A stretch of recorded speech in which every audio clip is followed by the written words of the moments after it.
So I saw earlier today, Wizards started showing off cards for the next set. It's the Marvel Superheroes set, so I thought we could talk about that today. Yeah, it's not the next set, though. The next set's Lorwyn. Oh, okay. Sorry. Okay, so it's the set after Lorwyn then. Nah, that's Ninja Turtles. Okay, so it's not the next set or the next set. So it's the next set. No, that's Strixhaven. Okay, sorry. So it's the next set. Yeah. Easy. Distraction makers. Before we get started, we have to say this video, pure speculation. All right, we don't know anything. We don't know anybody at Wizards of the Coast. This is all us just speculating on why Wizards of the Coast is advertising a set that is coming out 6 months from now. That being said, you should listen to everything we say and hear it as facts. That is sarcasm for those that do not understand sarcasm. And we know there's a few of you out there. If you're not familiar with what we're talking about, sincerely, earlier today, Wizards did have a live stream where they started revealing Marvel Superheroes cards. There's only a small handful, so we aren't going to go and deep dive onto those individual cards. We're going to have a mechanics set review, 5 months from now when that's actually relevant again. There seemed to be a large voice of players saying that they were tired of Universe Beyond. They felt fatigued or tired. They were wondering why they're getting these cards teased before they're getting Lorwyn cards teased. And generally, people seem to want to see Lorwyn. That was the next set that Magic players, these particular Magic players online, seem to be most excited for and wanting to see. Viewers of the channel probably know that we're not the biggest fans of Universes Beyond, but I think regardless of whether or not you like Universes Beyond, it is pretty interesting that they would start advertising this now versus leaning into like their in-universe set that's coming out soon. And I think what it immediately kind of reads as is a lack of confidence in the in-universe sets. But I am wondering if what actually might be happening is almost the inverse. The question then sort of becomes like, why would Wizards of the Coast feel the need to talk about Marvel superheroes already? Like you said, it could be seen as like a lack of confidence for Lorwyn, but if that were the case, you'd think that they would be wanting to invest a lot more marketing into Lorwyn, right, to make sure that that works. Or they're just viewing it as a complete dud and they're trying to, brush past or whatever. But I think what's actually happening is that what's leading up to Marvel and Marvel superheroes is that they're trying to get as many people as possible to know about this set as they get closer to it. Theoretically, if you're an enfranchised Magic player who would be interested in buying Lorwyn, you already are going to know that Lorwyn is coming. It might take them a longer time to communicate to the people that are just into Marvel stuff, right? With Universes Beyond being one of the more successful products of bringing in new players, I'm wondering if that's part of their goal. The flip side of this, though, might be that, well, we know Spider-Man did not do so hot. So we know Wizards of the Coast has quite a few more Marvel sets to come. And I am kind of wondering if, all right, well, what happens if Spider-Man doesn't do good and then the first Marvel set doesn't do good? What happens to those other 3 Marvel sets at that point? Does, Disney say, hey, what's going on here? These aren't performing. We're going to move on. And then since Wizards of the Coast designs 2 years ahead of time, what happens to those to those sets? Those are already theoretically designed to be Marvel. Right. Like, do we get through the Omen paths in paper cards? Well, look, I'm all on board for some Fleam, but we get more Fleam, really. If we get more Fleams, I think it's a win for everybody. But and you said 2 years, but it's quite possible Universe Beyond sets is 3 years. Oh, right. It's hard to say if that third year is for negotiating licensing deals, or if it's just because the added bit of art direction, because you have to go and make sure you're getting it approved through the licensor. They just take more time to make, it seems. Yeah. Right. I mean, it's a huge risk, right, to commit to multiple sets in that way. And I think that what's funny is that we're seeing this happen now with The Hobbit. And I think The Hobbit is actually going to be an early indicator of seeing, can you do consecutive IPs with Magic? Or can you do the one-off IP and, accept that it did, hopefully well?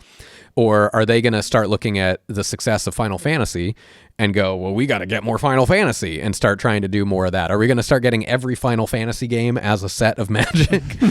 Because they'd have a lot of sets to go through. Yeah, it's hard to say exactly what the lesson, the takeaway is at this point, is in terms of like what makes for a successful Universes Beyond set.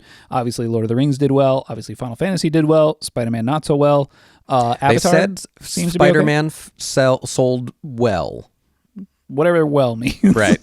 It certainly wasn't, headline newsworthy like Final Fantasy was. Spider-Man. Yeah. They Out said the door. it did fine. Yeah. Yeah. And I do wonder how much there is to this idea that, they're using Universes Beyond sets to bring in new players that will theoretically move into like Magic sets, like Magic proper in universe sets. And I don't know. Obviously Wizards Coast is the one who's going to have the data on this, but like when I look at in a microcosm, back when I was doing conventions selling my artwork, there was sort of different schools of thought on like whether or not you should do fan art. And I look at Universes Beyond in a similar way to fan art. And there were artists that would be only fan art artists, right? Where people would see the characters that they like. And you sort of get this instant connection with the audience, right? Where they go, ooh, that's my favorite character. I like the style in which you drew it in. I'm going to buy this piece of art that is my favorite character in your style.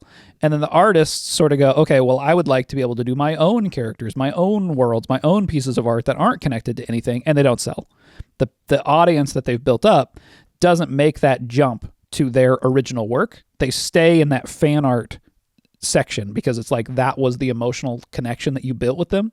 Where if you were an artist that does all original work, it might be a longer road to build up an audience of people that like what you're doing, but they're much more long lasting and they're much more willing to buy a lot more of your art, a wider variety of the art that you're working on. Yeah, I think to Steelman Wizards' approach, though, here of trying to get new players in through Universes Beyond is that what we were seeing with Wizards and building up Magic sets in the past is that their churn rate of players that were coming into the game and leaving the game was almost equal, in that players were leaving just as frequently as they were coming in. Sometimes it would ebb and flow. We got moments like Ravnica where they sort of spiked and peaked, and then it kind of went back to their usual flow.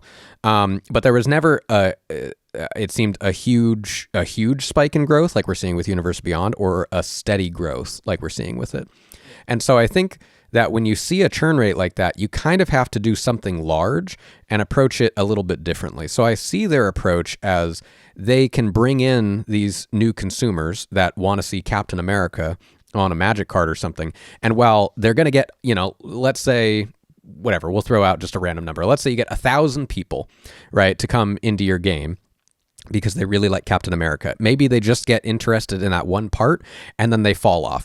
But if they get to keep, one person out of that 1,000, then slowly over time that will build up, as opposed to hoping that they're going to capture these new people by continuously building up their own IP. As long as them doing that doesn't increase the churn rate of the rest of their players. Which that is what kind of everyone is speculating on and what we're waiting to see, and we won't really know for quite a while. Right. Yeah. Of course. I don't know. Like I said, Wizards of the Coast is the one who's going to have the data on that. Anecdotally, I have my own hunches about. What do you think? No, I was just saying because it's the fan art thing. Like that's my experience in this world. Just the way you're saying it was like I got my own ideas of what it is, but I'm not going to say. No. I already said it. But yeah. So great. Now I don't even remember what I was talking about. I guess there's kind of a question here now, though, right? Where if you've leaned into this idea that you're using Universes Beyond to bring in new players, and some of those players are sticking around, but you're still having to like keep that treadmill going, right? You're like, we need this like extreme influx of players because the churn rate on them is really high, or like whatever, right? But as long as we're bringing in tons of players, you sort of end up on this Universes Beyond treadmill, right? Where it's like you're visiting these IPs and you're getting the biggest impact from them right away. And one, we don't know what the diminishing returns look like we were saying. Maybe we're going to see with The Hobbit. That's going to be the first sort of like circle back to Universes Beyond set. But you're also sort of stuck in this loop of we have to keep doing Universes Beyond sets to keep that spike going, right? Rather than it being a steady growth up, it's spike, drop, spike, drop. Well, and we're seeing that same sort of a process happen a lot with like seasons and video games and stuff, right? Where once this formula has been adopted, you can't stop that formula because now you're reliant on that spike in order to make sure that you're keeping your concurrent player count at what is expected to maintain your sales. And what they started doing by combining Universe Beyond with Standard is they essentially combined their marketing strategy to try and get new players in and tied it directly to what they're reliant on in order to make sure that they're still keeping the game going. Which, yes, saw sales boost for Universe Beyond sets because now everyone has to buy them.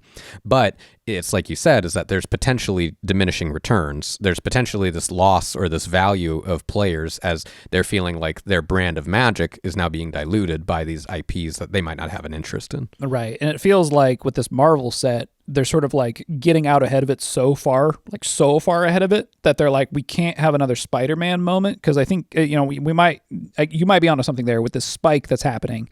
And if that spike is like it has to reach a high enough peak that the drop off is like keeps that trend line going up generally, that like, if that's not like that spike's not high enough, like let's say Spider-Man spike wasn't high enough to sort of keep that trend going, I could see them being very concerned about like, well, we have to make sure that we get the next Marvel set right, whether or not, Disney's going to care. I have no idea, but I do think that there's a potential there for if that spike's not high enough, we're not going to see, even if it's that 1% retention rate or whatever from that IP coming in, that might not be enough because the spike wasn't high enough for that 1% to be worth it. And also that treadmill that we're talking about, right? Like you got to keep doing that.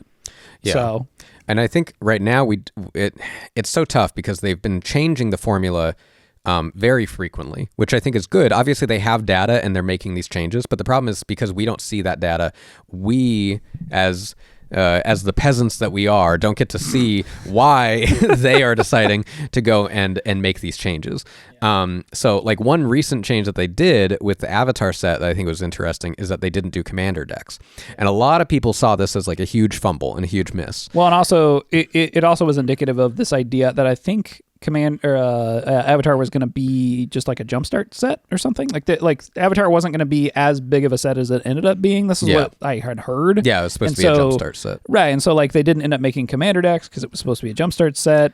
But also, why couldn't you just put some commander decks together? Make a commander deck, yeah. Like you just don't have commander specific cards, or you just make a couple commanders, and it's fine. Right. And that sort of led us to like, okay, well, why would you make that decision then, right? Like to just not make them at all. And so it's very possible that they actually deliberately didn't do commander decks because what it forces players to do is that as an entry point into the game, you actually have to get jumpstart products, which jumpstart actually I think is a much better entry point into the game in general.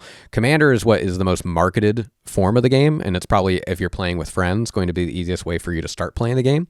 But Jumpstart is a cheaper entry point, and it also gets you onto the booster pack track, basically, right? And the Lessons deck is right there to take you all the way into competitive play. That's true. It's right there. It has true. Ancestral Recall.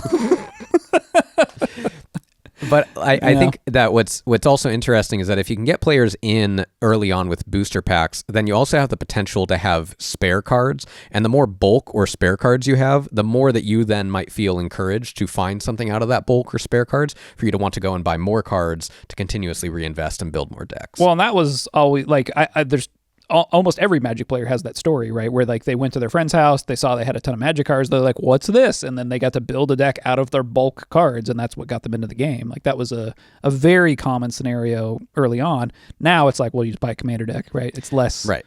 Well, less of that bulk. And the big issue, I think. and this might be some of the data that Wizards was seeing on their end, is that the big issue with that is that if people are treating Commander more like a board game or more like a living card game or something, that what you might be seeing is people are coming in for their IP that they care about. They're buying the commander deck of the commander of the IP that they like, and then they're just not investing anything else because they don't need to. They have the deck. They can participate in commander nights with their friends, and they don't need to continuously invest in this hobby anymore. Yeah, one, and to continue to speculate as we are. That's what we're doing?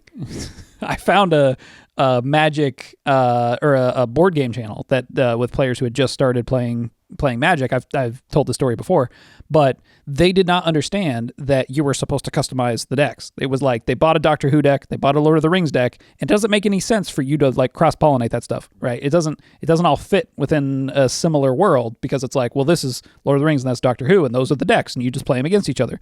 And like that's a very board game mindset. So yeah, I could see this idea of like don't make commander decks, because then the product is the booster pack. The product is the random cards. But And I mean, it doesn't help that you're seeing more board games on the market that are essentially card games, right? Or taking inspiration from card games like Villainous or something like that, that looks very much like it would be a trading card game, but does not have that customizability or anything. all right, so speculation aside, well, speculation still. Yeah, extra speculation. Extra time. speculation. So what do we think? What are our takeaways here? Do we think that Wizards has decided to get out ahead of Marvel? Do you think that they're worried about Lorwyn? Do you think they're confident about Lorwyn? I don't know. It's so hard to say, because I'm sure that, yeah, they have so much data on their end that they will know exactly how much they feel is worth investing in marketing for whatever the future sets are. I also don't think it's totally out of the norm for anyone making any sort of a product to market it 3 to 6 months in advance. This is actually common practice for, if you're going to go and create a Kickstarter or something, that advice is always given for you to market that far in advance. It is just weird because of the rolling product cycle they have. Yeah. Right. And so, like, if there weren't all these sets in between, I don't think we'd think much of it. We'd just instead go, oh, well, that's the set coming down the line, or that's the new product coming down the line.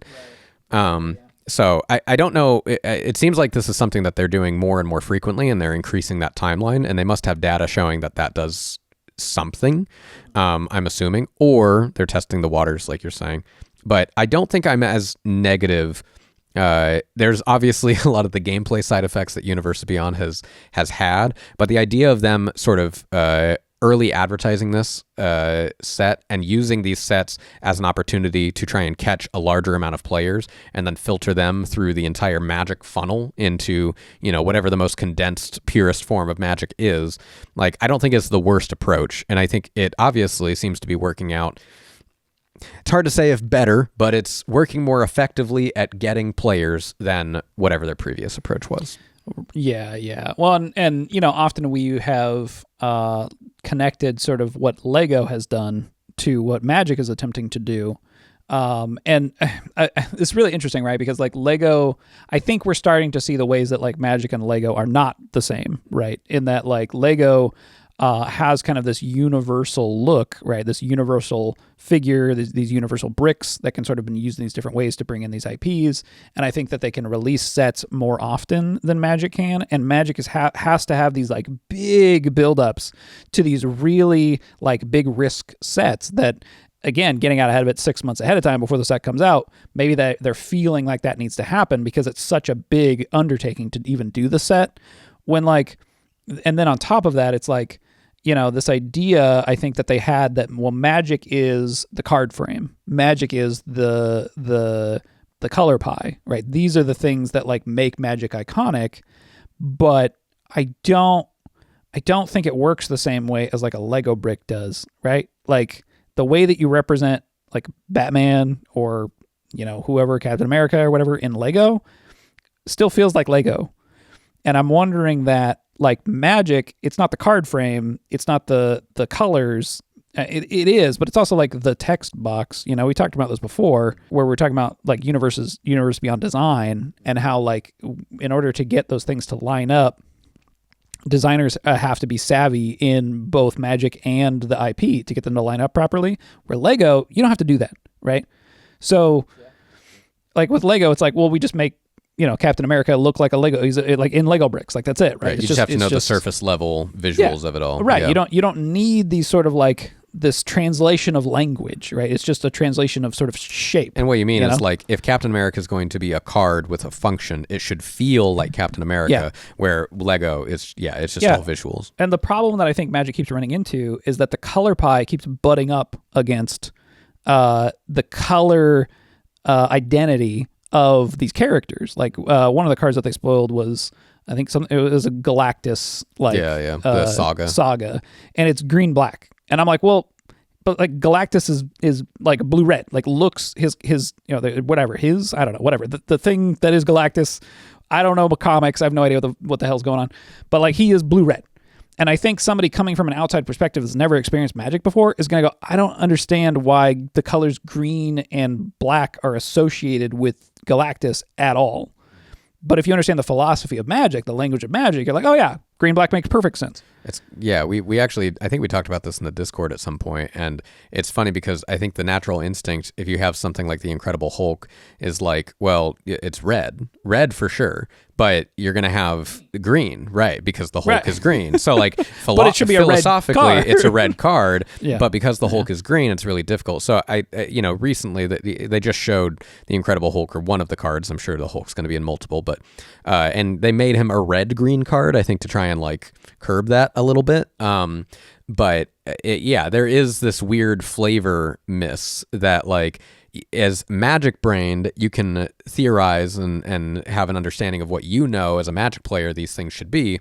But also, isn't it really funny if Captain America is red, white, and blue? Right. I think he has to be. And even if it doesn't like line up with who Captain America is, this assumption that Magic's systems were universal, I think that we're butting up against the fact that they're not quite as universal as what they might have seemed at first. That like Magic is not just the card frame, like Magic is its color pie and its text box and its art all working in harmony to tell a story. Where like a Lego brick is just a shape, right? You can just paint it whatever you want and it works fine. It's a blank slate that you can associate those feelings onto. Right. Where Magic has to be able to actually express those. And Magic has its own language to express those, but it's not, It doesn't line up with the color identity of the characters, and so people get confused.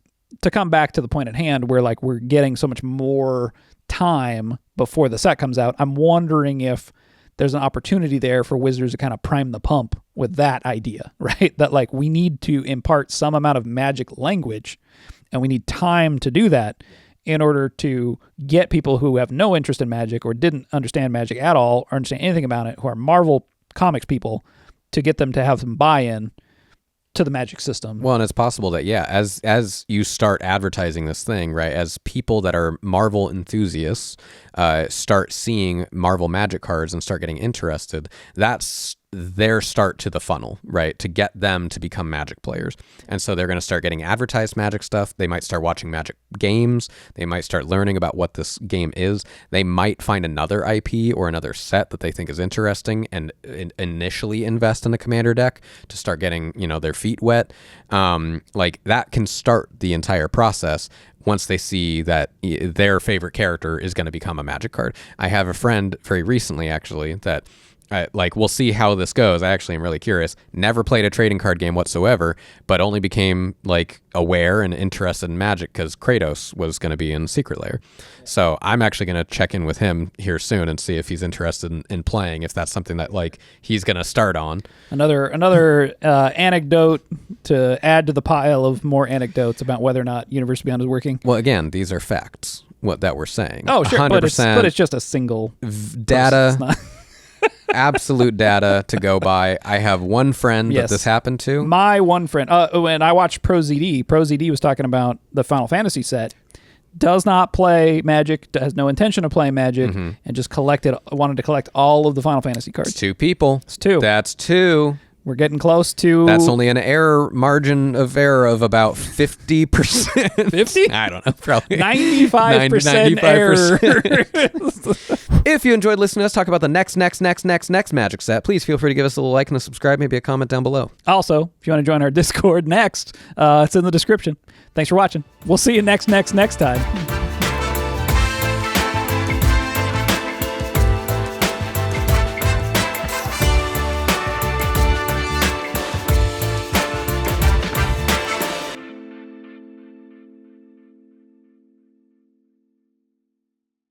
Please don't actually just skip the next 4 videos. That'd be a real bummer.